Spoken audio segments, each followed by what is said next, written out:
Ja un gan naktī, kad ļaudis bija sapulcējušies vērot grandiozu uguņošanas parādi, es pieķēru sevi vērojam pavisam citu izrādi. Visi bija pavērsuši pret debesīm savus telefonus, iemūžinot jaunā gada salūtu, un man šis skats šķiet daudz uzrunājošāks nekā tas, kas tobrīd darījās debesīs. Tas bija mirklis, kad es pirmo reizi aizdomājos par datiem, to plūsmu, par datu centriem, par telekomunikācijām, par torņiem, par to, kas patiesībā mūsdienās ir tā infrastruktūra, kas uztur tautsaimniecības. Arvien mazāk tie ir ceļi, pa kuriem pārvietojamies, arvien vairāk tie ir optiskie kabeļi. Arvien mazāk tās ir automašīnas, kas mūs pārvadā no viena punkta uz otru, bet gan tie ir dati, kas tiešā un pārnestā nozīmē darbina un silda ekonomiku. Elektrība ir kļuvusi par skābekli, bet datu centri par plaušām.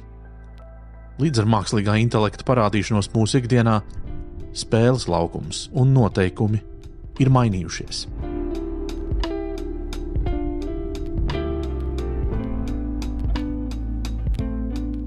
Datu centrs dēļ tā, ka IT attīstās tik strauji, ir kļuvis arī par veselu infrastruktūras elementu kopumu, kurš ir palicis N reizes sarežģītāks, N reizes dārgāks. Digitālās ekonomikas attīstības centrs tik daļrunīgs un pretenciozs bija nosaukums, ko savam uzņēmumam vēl pagājušā gada simtenī deva 4 tā akcionāri. Andris Gailītis bija viens no viņiem. 99. un plus mīnus pirms tam kaut kur varbūt par datu centriem to sauca ārzemēs lielajās valstīs, varbūt kaut kādos universitātes risinājumos. Pie mums tās bija servertelpiņas, komunikācija telpas, centrāļu telpas. Deats, kā to dēvēja saīsinājumā, lepojās ar pazemes bunkuru Grīziņkalnā, uz kuru veda necils durvis parka vidū. Ejot tām garām daudz pat nenojaut, kā aiz tām ir pazemes labirints un serveru statnes. Vēsturiski pirmie servisi, kas vispār parādījās, bija pirmie pieslēgumi pie universitātēm savā starpā, tad pirmie vienkāršā elektroniskā pasta serveri, arī universitātēs, arī pie telekomunikāciju provideriem, tie, kuri mums tur 1, 2, 3 bija. Un es pats atceros, kad universitātēs strādāju, pirmās weblapas lika virsū HTTP serveri un tādas lietas. Tas bija tas pirmais, un tas parasti bija vai nu mācību iestādēs, vai pie provideriem. Mūsu dibinātāji tajā laikā bija cilvēki, kur bija arī pasauli redzējuši, un redzēja, ka tas vārds, kas saistīts ar IT outsourcing, ja vārpakalpojumiem sāk tā kā attīstīties. Izaugsme nebija strauja un jaudīga. Pat pēc aptuveni 10 darbības gadiem, kad uzņēmumam pievienojās Elita Kovaļova, datus joprojām skaitījām kilobaitos un megabaitos. Protams, tie pirmie klientu pieprasījumi, tas bija e-pasts ar 10 megabaitu diska vietu vai datu glabāšana 10 gigabaitiem. Un tad klientam aizsūta to piedāvājumu, es vairs neatceros, cik tas uz to brīdi maksāja, bet es saku, nē, tas ir dārgi. Man aizmugurē stāv skapis, es tajā zaļajā mapē labāk glabāšu. Šodien viens foto, ko mēs nejauši uzņemam savā telefonā, ir ap 2 megabaitiem liels. Vidēji pasaulē ikdienas tiek uzņemti 5,3 miljārdi foto, kas nozīmē, ka fotogrāfijas vien ikdienu papildina pasaules datu centrus un ierīču atmiņas par 10,6 petabaitiem. Gadā tie ir 3,9 eksabaiti. Tas ir skaitlis, kas rakstāms ar 19 cipariem, un tās ir tikai fotogrāfijas. Vienalga, ko jūs darat, viss notiek elektroniskā vidē. Negribētos teikt 100%, bet ļoti tuvu tam. Vienalga, tas ir veikals, vai taksija pasūtīšana, vai luksusforu regulācija, vai elektrības, viss. Te būtu vērts mēģināt apjaust, kas tad īsti notiek šobrīd pasaulē. Kad jūs šo skatīsieties, šī informācija jau būs novecojusi, jo tehnoloģija attīstības ātrums norita pa stundām. Nākamais gads būs pirmais gads, kad ASV datu centri patērēs elektrību, kas mērāma virs 200 teravatstundām. Lai saprastu labāk, tie ir 30 Latvijas gada patēriņi. Un tie ir tikai ASV datu centri. Arvien lielāku daļu šajā patēriņā aizņem GPU procesori, kas darbina dažādus mākslīgā intelekta rīkus. To priekšgalā ir šobrīd pasaulē vērtīgākā kompānija Nvidia. Jā, uz šobrīd visas pasaules tā saucamo AI, jeb mākslīgā intelekta datu centru celšanas bums par 99% ir bāzēts uz Nvidias tehnoloģijām. Bāzēt uz to, lai varētu dzesēt Nvidias tipa čipus.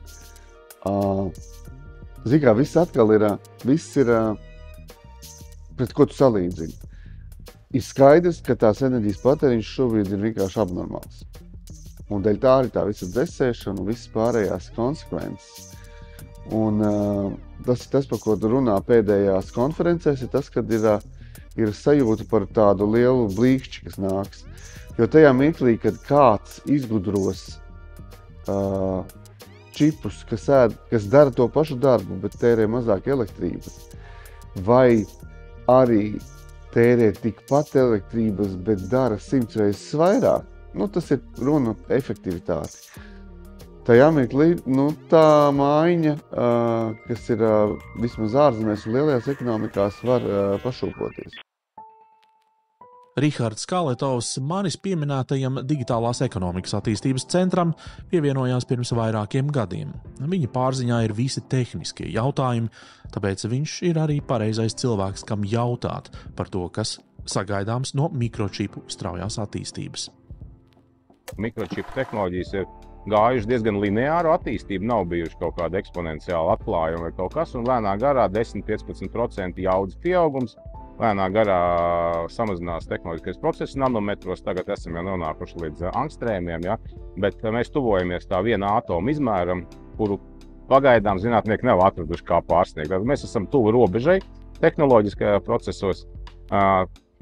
Tiek meklēti citi alternatīvi varianti, kā piemēram kvantu datori, analogie procesori, ja?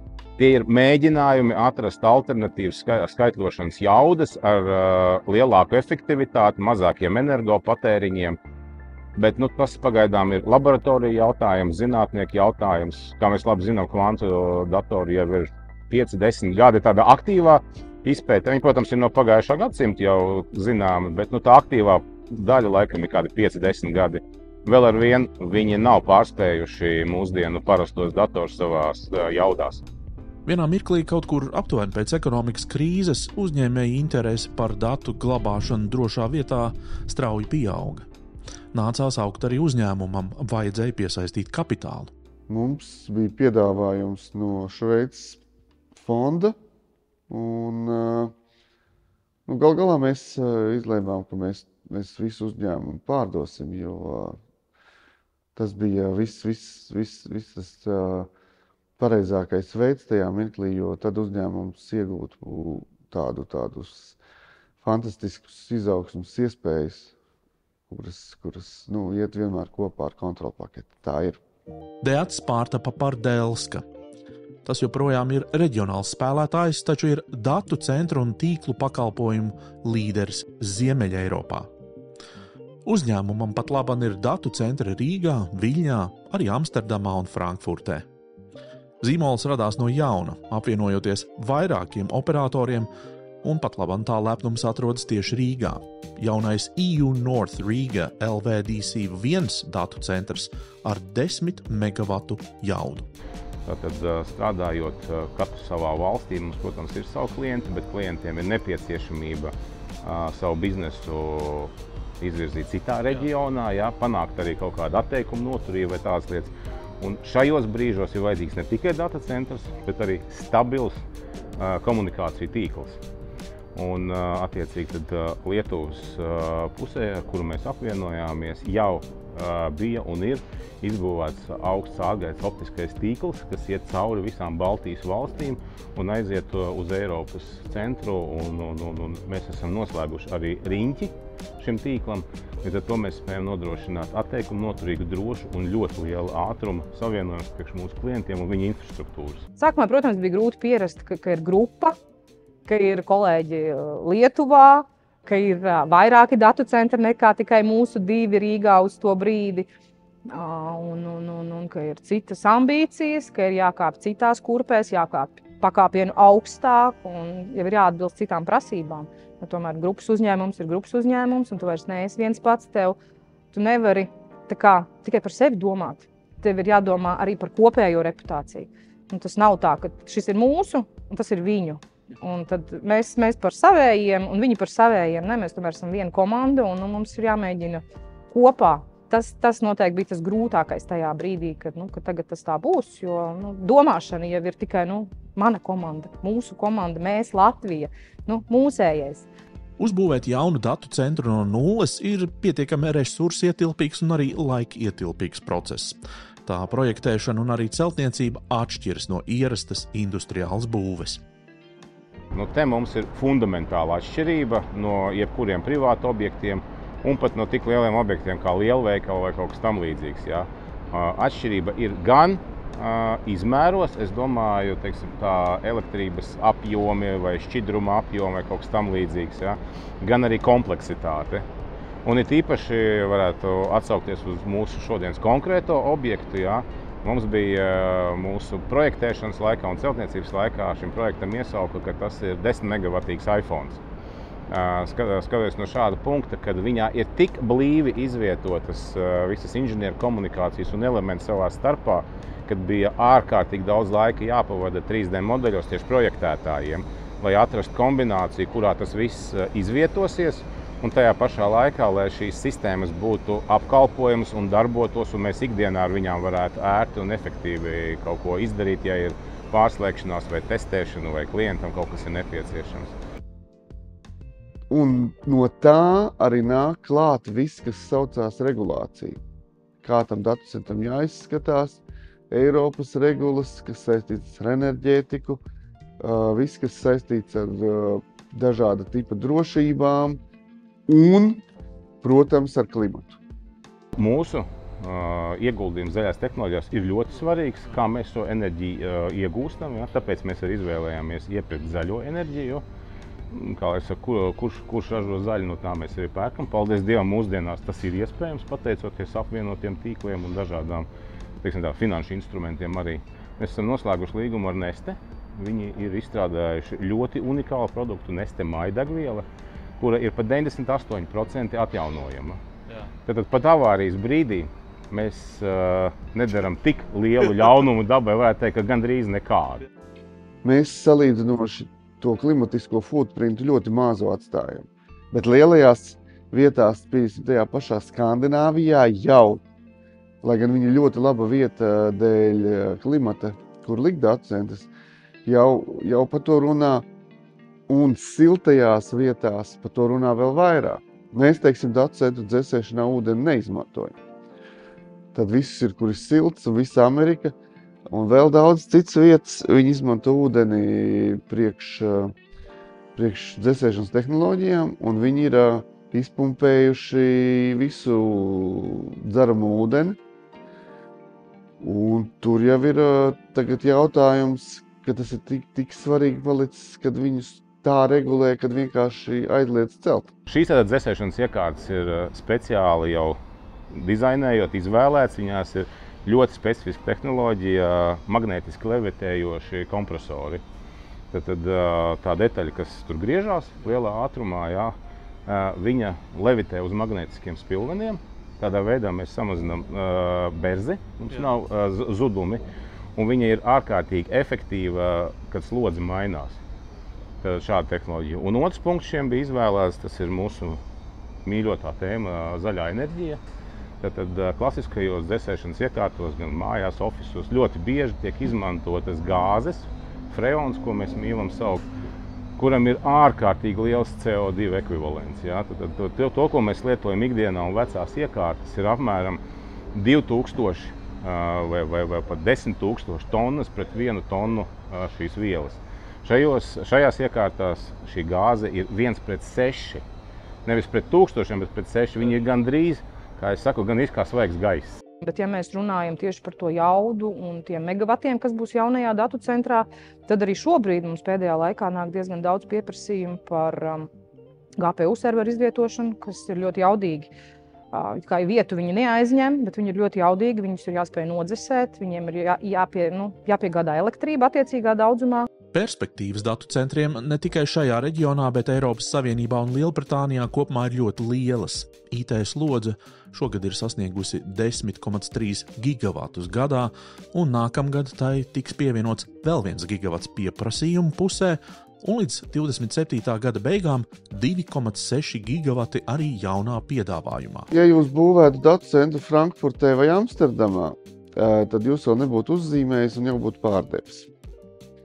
Mums tomēr ir jāiet pa priekšu. Mēs ceļam un pēc tam paralēli pārdodam. Tāda tā lieta. Un tas ir tas, kas investorus vienmēr tā kā nedaudz baida. Kā tas ir, ka tu cel, bet tev nav tā ankura klienta? Lai gan no celtniecības un no eksploatācijas viedokļa vienmēr ir vispareizāk uzcelt visu. Tas ir gan lētāk, gan ātrāk, gan tehnoloģiski pareizāk. Un pēc tam viņi. Tas tāds jautājums, ar kuru vienmēr tev ir jāpadiskutē. Pudeles šaurais kakls vismaz pie mums un izrādās arī citur Eiropā ir elektroenerģija. Pagaidām tās ir gana, taču, ja nāktos paplašināt jaudas, to izbūve varētu prasīt gadus. Protams, ka runa ir arī par kopējo energotīklu spējām noturēt noteiktas slodzes. Šobrīd 10 megavati. Ja mēs viņu aizpildām, mums ir kur augt, mums ir zeme apkārt. Ar valsti jau ir runāts par šo, viņi arī mums var iedot vairāk šo. Tas, protams, būs laiks, investīcijas un tas, bet mums ir kur augt. Tad tur mēs šobrīd saskaramies ar situāciju, kad ne, puiši un meitenes esošajā brīdī mēs jums neko piedāvāt nevaram. Un tas, ja es tagad tās nemaldos, Amsterdamā jau ir gadus 2. Ka nevar. Nav papildus jaudas. Mēs tad trāpījām tādos laikos, kad ir tas AI attīstība tagad vēl paralēli. Mēs uzdizainējām, sākām celt, visi sāk runāt par GPU. Un tad domā, tagad pārdizainēt visu. Nē, bet tas tā kā risks, jo būs gan tradicionālie klienti, gan tādi. Bet jā, tas ir tāds challengīgs jautājums, kurš atkarībā no tā, kurā vietā atrodas tas datacentrs. Enerģētika ir viena no ekonomikas pamatlietām, tāpat kā ceļi. Un viņa ir saistīta ar jebko, kas ir liels enerģijas patēriņš. Un tas ir tiešā veidā ar saistīts arī ar elektroauto